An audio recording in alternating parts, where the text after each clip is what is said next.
Hello நண்பர்களே, Uma yoga and healthy food channel உங்களை அன்போடு அழைக்கிறது. வாங்க ஒரு சிம்பிளான காரக்குழம்பு செய்யலாம். காலையில் அப்படியே சூப்பராக செய்து முடிச்சிட்டோம்னா மதியம் சாப்பிட்றதுக்கு சூப்பராக இருக்கும். ஒரு புளி கோலிக்குண்டு சைஸ் கரைச்சி வச்சுக்கிட்டு அந்த என்ன காரக்குழம்பு அப்படின்னு சொல்லாத விட்டனே, சேப்பங்கிழங்கு காரக்குழம்பு. அதுக்கு தேவையான மசாலா பொருள் பார்த்திங்கன்னா, தனியா பவுடர், மிளகாய்த்தூள், மஞ்சள் தூள், உப்பு, பெருங்காயத்தூள் இது எல்லாம் போட்டு அந்த புளி தண்ணி கரைச்சி வச்சோம் இல்லையா, அதெல்லாம் ஒன்றா சேர்த்து கரைச்சி வச்சுக்கலாம்.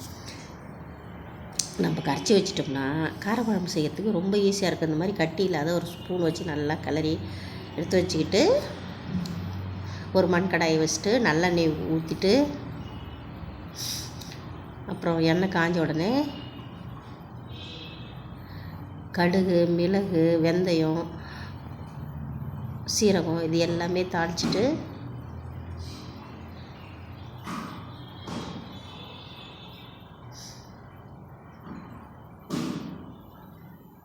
நம்ம பெருங்காயம் இந்த மாதிரி வெடிச்சிட்ட உடனே நம்ம என்ன பண்ணலாம், சேனக்கிழங்கு மேல் தோல் எடுத்துகிட்டு வேக வைக்காமல் பச்சையாக தான் போட்டிருக்கேன். நல்லா எண்ணெயிலே ஃப்ரை ஆகிடும்.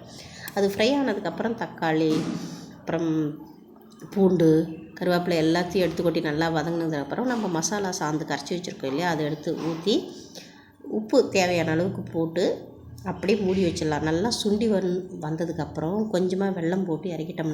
மிளகு சேப்பங்கிழங்கு காரக்குழம்பு செம்மையாக இருக்கும், அல்டிமேட்டாக இருக்கும். இப்போ நம்ம இந்த மாதிரி செய்தும் காமிச்சிருக்கிறேன், சொல்லியிருக்கிறேன். நம்ம ஒரு தடவை ட்ரை பண்ணால் சூப்பராக இருக்கும். ஒரு தட்டு சாதம் இருந்தால் கூட பத்தாது இந்த சேப்பங்கிழங்கு காரக்குழம்புக்கு. ஏன் அப்படின்னா, நிறைய பேர் சேப்பங்கிழங்கு காரக்குழம்பு வைக்கிறதுக்கு கஷ்டப்படுவாங்க. ரொம்ப எளிமையான முறையில் செய்து காமிச்சிருக்கிறேன். பிடிச்சிருந்தால் லைக் பண்ணுங்கள், சப்போர்ட் பண்ணுங்கள்.